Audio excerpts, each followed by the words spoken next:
രണ്ടുപേരുടെ പേര് ആദ്യം പറയാം. ഒരാൾ ജ്യോതി മൽഹോത്ര, രണ്ടാമത്തെയാൾ സഹ്മത്ത് ഖാൻ. ജ്യോതി മൽഹോത്രയെ നിങ്ങൾക്കറിയാം. ജ്യോതിയുടെ രാജ്യത്തോടുള്ള ചതിയുടെ കഥ ഓരോ ദിവസവും വാർത്തകളിൽ നിറയുന്നുണ്ട്. ഈ അവസരത്തിൽ പാക് സൈനിക ഉദ്യോഗസ്ഥനെ വിവാഹം ചെയ്ത് ഇന്ത്യക്കായി ചാരപ്രവർത്തനം നടത്തിയ ഒരു യുവതിയുടെ കഥ പറയാം. അചഞ്ചലമായ രാജ്യസ്നേഹം പ്രകടിപ്പിച്ച കശ്മീരി യുവതിയുടെ അതിസാഹസികമായ കഥ. അവരുടെ പേരാണ് സഹ്മത്ത് ഖാൻ. യഥാർത്ഥ പേരല്ല, അവരുടെ വിളിപ്പേര് മാത്രമാണ് ഇത്. ഈ വിളിപ്പേരിന് പോലും ഇന്ത്യയുടെ രാജ്യരക്ഷാ വിവരങ്ങളുടെ മൂല്യമുണ്ട്. 1969 കാലഘട്ടം, കിഴക്കൻ പാകിസ്ഥാൻ, അതായത് ഇന്നത്തെ ബംഗ്ലാദേശിന്റെ പേരിൽ ഇന്ത്യ പാകിസ്ഥാൻ സംഘർഷ സാധ്യത നിലനിൽക്കുന്ന സമയം.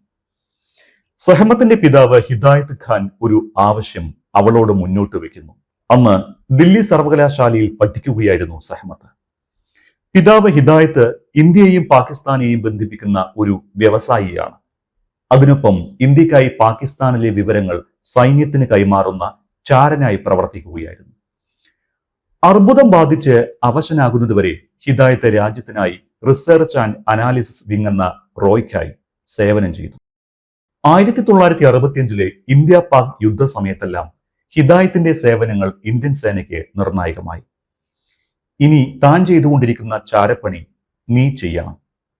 ജമ്മു കാശ്മീരിലേക്ക് മകളെ വിളിച്ചു വരുത്തിയ ഹിദായത്ത് ഖാൻ സഹ്മത്തിനോട് പറഞ്ഞത് ഇതാണ്: രാജ്യത്തിന് ഇപ്പോൾ നിന്റെ സേവനം നിർണായകമാണ് എന്നും മകളെ അയാൾ ഓർമ്മിപ്പിച്ചു.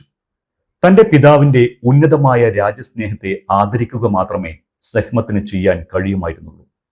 വിദ്യാഭ്യാസവും ക്ലാസിക്കൽ നൃത്തവും വയലിൻ പഠനവുമൊക്കെ ഉപേക്ഷിച്ച് ആ 20കാരി രാജ്യസേവനത്തിന് തയ്യാറായി. പാക് സേനയിലെ മുതിർന്ന ഉദ്യോഗസ്ഥനായ ഇക്ബാൽ സയ്യിദുമായുള്ള വിവാഹമായിരുന്നു സഹ്മത്തിന്റെ ചാരപ്പണിക്കുള്ള മറ. ബ്രിഗേഡിയർ പർവേസ് സയ്യിദിന്റെ മകനാണ് ഇക്ബാൽ സയ്യിദ്. അങ്ങനെ ഇക്ബാലുമായി സഹ്മത്തിന്റെ വിവാഹം കഴിഞ്ഞു. തുടർന്ന് റോയിൽ നിന്ന് അടിസ്ഥാന പരിശീലനം നേടിയ ശേഷം സഹ്മത്ത് പാകിസ്ഥാനിലെത്തുന്നു. പാക് സൈന്യത്തിന്റെ ഉന്നത വൃത്തങ്ങളിൽ നടക്കുന്ന ചർച്ചകളും പദ്ധതികളും ചോർത്തുകയായിരുന്നു അവളുടെ ദൗത്യം. മോഴ്സ് കോഡ് ഉപയോഗിച്ച് SOS സന്ദേശങ്ങൾ ഇൻസ്റ്റാൾ ചെയ്യാനും അയക്കാനും അവൾക്ക് പരിശീലനം ലഭിച്ചിരുന്നു. സഹ്മത്ത് ആ പാക് സൈനിക കുടുംബത്തിന്റെ വിശ്വാസം നേടിയെടുത്തു. സൈനിക ക്വാർട്ടേഴ്സിലെ സേവകർക്കും അയൽക്കാർക്കുമെല്ലാം അവളെ ഒരുപാട് ഇഷ്ടമായി. ഉന്നത പാക് സൈനികരുടെ മക്കൾ പഠിക്കുന്ന സ്കൂളിൽ നൃത്തം പഠിപ്പിക്കാനും മറ്റും സഹ്മത്ത് പോയി. ജനറൽ യഹ്യ ഖാന്റെ പേരക്കുട്ടികൾ ഉൾപ്പെടെ അവിടെയായിരുന്നു പഠിച്ചിരുന്നത്. ഈ സൗഹൃദങ്ങളിലൂടെ പാക് പ്രതിരോധ വൃത്തങ്ങളിലും രഹസ്യാന്വേഷണ വിഭാഗങ്ങളിലും എപ്പോൾ വേണമെങ്കിലും കയറി ചെല്ലാൻ അവൾക്ക് കഴിഞ്ഞു. അവളുടെ സ്വാധീനം ഭർത്താവ് ഇക്ബാലിനും അയാളുടെ പിതാവിനും ഗുണമായി. അതേസമയം കിഴക്കൻ പാകിസ്ഥാന്റെ സ്വാതന്ത്ര്യ പോരാട്ടത്തിനൊപ്പം നിൽക്കാൻ ഇന്ത്യ തീരുമാനിച്ചിരുന്നു. ഇതോടെ ഇന്ത്യ പാക് അതിർത്തിയിൽ സംഘർഷം മൂർച്ഛിച്ചു. പിന്നാലെ ഇന്ത്യയുടെ നിർണായക നീക്കത്തിന്റെ ഭാഗമായി തദ്ദേശീയമായ വിമാനവാഹിനി കപ്പലായ INS വിക്രാന്ത് ബംഗാൾ ഉൾക്കടലിൽ നങ്കൂരമിട്ടു. INS വിക്രാന്തിന്റെ ശക്തി മനസ്സിലാക്കിയ പാകിസ്ഥാൻ PNS ഖാസി എന്ന അന്തർവാഹിനി ഉപയോഗിച്ച് ഇന്ത്യൻ കപ്പൽ തകർക്കാൻ പദ്ധതി തയ്യാറാക്കി. ഇതിനെക്കുറിച്ചറിഞ്ഞ സഹ്മത്ത് ആക്രമണ പദ്ധതിയും PNS ഖാസിയുടെ ബംഗാൾ ഉൾക്കടലിലെ സ്ഥാനത്തെക്കുറിച്ചുമുള്ള അതിനിർണായക വിവരങ്ങൾ ഇന്ത്യക്ക് കൈമാറി. ഇന്ത്യൻ നാവികസേന ഈ വിവരങ്ങൾ വെച്ച് ഖാസിയെ തകർത്തു. പാകിസ്ഥാന് കനത്ത തിരിച്ചടിയായിരുന്നു അത്. നൂറുകണക്കിന് ഇന്ത്യൻ സൈനികരുടെ ജീവനാണ് സഹ്മത്ത് രക്ഷിച്ചത്. ഈ നീക്കം ഇന്ത്യൻ യുദ്ധവിജയത്തിലും ഏറെ നിർണായകമായി. ഇതിനകം സഹ്മത്തിന്റെ പാകിസ്ഥാനിലെ ജീവിതം അപകടഘട്ടത്തിലേക്ക് കടന്നിരുന്നു. സയ്യിദ് കുടുംബത്തിന്റെ ഏറ്റവും വിശ്വസ്ത സഹായിയായിരുന്ന അബ്ദുലിന് സഹ്മത്തിൽ ചില സംശയങ്ങൾ ഉടലെടുത്തു. ഒരു ട്രക്ക് ഇടിച്ചു കയറ്റിയ സഹ്മത്ത് അയാളെ വകവരുത്തി. ഭർത്താവ് ഇക്ബാൽ സയ്യിദിനും അവളുടെ പ്രവർത്തനങ്ങളിൽ സംശയം തോന്നി. അതോടെ അവളുടെ സംരക്ഷകരായ റോ ഉദ്യോഗസ്ഥർ ഇക്ബാലിനെ കൊന്നു. ഇക്ബാലിന്റെ കുഞ്ഞിനെ വയറ്റിൽ ചുമന്നുകൊണ്ടായിരുന്നു അവൾ ആ മരണത്തിന് സാക്ഷ്യം വഹിച്ചത്. നേരത്തെ സഹ്മത്ത് കൊന്ന അബ്ദുലിന്റെ മരണത്തെക്കുറിച്ച് അന്വേഷിക്കാൻ തുടങ്ങിയ മെഹബൂബ് സയ്യിദിനെ, അതായത് ഇക്ബാലിന്റെ സഹോദരി ഭർത്താവിനെ സഹ്മത്ത് ആസൂത്രിതമായി വധിച്ചു. തന്റെ കൈകൊണ്ട് ചെയ്ത 2 കൊലപാതകങ്ങൾ അവളെ മാനസികമായ ആഘാതത്തിലേക്ക് നയിച്ചു. മാത്രമല്ല, ഗർഭിണിയായ സഹമത്തിന്റെ ആരോഗ്യവും മോശമായി. സഹമത്ത് വിഷാദാവസ്ഥയിലേക്ക് നീങ്ങാൻ തുടങ്ങി.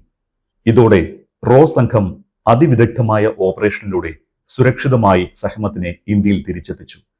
ഈ ധീരദേശസ്നേഹിയുടെ ജീവിത പോരാട്ടത്തിന്റെ കഥ ഇന്ത്യൻ ജനത അറിഞ്ഞത് 37 വർഷങ്ങൾക്ക് ശേഷം 2008 മാത്രമായിരുന്നു.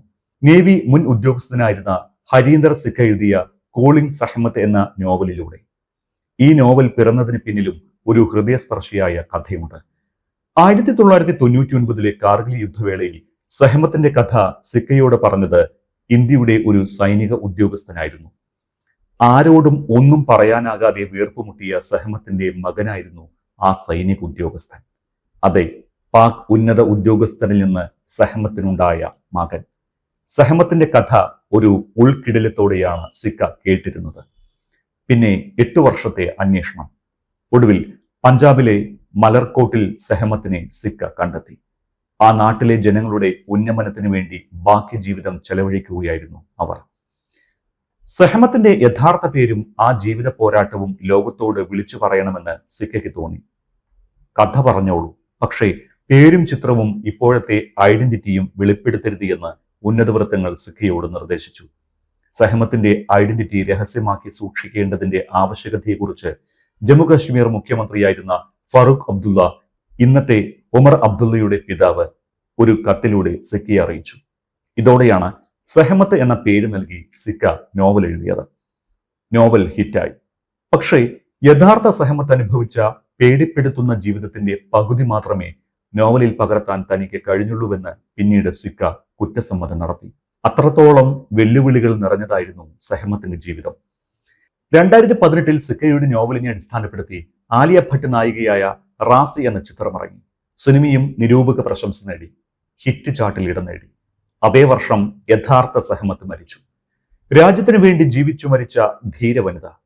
20-ാം വയസ്സിൽ ചാരവൃത്തിക്ക് നിയോഗിക്കപ്പെട്ട് 22-ാം വയസ്സിൽ വിഷാദാവസ്ഥയിൽ ഗർഭിണിയായി തിരിച്ചെത്തി മലർക്കോട്ടിൽ ശിഷ്ടജീവിതം നയിച്ച മഹത് വ്യക്തിത്വം. താൻ ആരാണ് എന്നും താൻ രാജ്യത്തിനു വേണ്ടി എന്ത് ത്യാഗമാണ് ചെയ്തത് എന്നും ആരോടും പറയാനാകാതെ, ഒരു ചിത്രം പോലും പുറം ലോകത്തെ കാണിക്കാനാകാതെ മരിച്ച ധീര ദേശാഭിമാനിയെ വിശേഷിപ്പിക്കാൻ പുതിയ വാക്കുകൾ കണ്ടെത്തണം. ഓർക്കുക, സഹമത്ത് അവൾക്ക് വേണ്ടി ജീവിച്ചത് 20 വയസ്സ് വരെ മാത്രം. അതിനുശേഷം അവളുടെ ജീവിതമാകെ രാജ്യത്തിന് വേണ്ടിയായിരുന്നു. ട്രാവൽ വ്ലോഗിന്റെ പേരിൽ സ്വന്തം രാജ്യത്തെ ഒറ്റിക്കൊടുത്ത ജ്യോതി മൽഹോത്ര. ജീവിതം ഒന്നാകെ ഇന്ത്യക്കായി സമർപ്പിച്ച സഹമത്ത്. ഒരാൾ പണമൊന്നും കൈപ്പറ്റാതെ രാജ്യസ്നേഹം കൊണ്ട് ചാരപ്രവർത്തനം നടത്തി. മറ്റൊരാൾ പണത്തിനോ മറ്റെന്തിനോ വേണ്ടി നിർണായക വിവരങ്ങൾ ചോർത്തി രാജ്യത്തെ ആക്രമിക്കാൻ കൂട്ടുനിന്നു. ഓപ്പറേഷൻ സിന്ദൂർ എന്ന പേരിൽ രാജ്യം അഭിമാന പോരാട്ടം നടത്തിയ ഈ കാലത്ത് ഇന്ത്യയുടെ സമീപകാല രാഷ്ട്രീയ സാഹചര്യത്തിൽ താരതമ്യം ചെയ്യേണ്ട പേരുകളാണ് ഇത്. കശ്മീരികളെല്ലാം തീവ്രവാദികളാണ് എന്നും പാകിസ്ഥാനിൽ പോകാൻ ആഗ്രഹിക്കുന്നവരെന്നും ആക്രോശിക്കുന്നവർ അറിഞ്ഞിരിക്കേണ്ട ജീവിതമാണ് സഹമത്തിൻ്റെത്.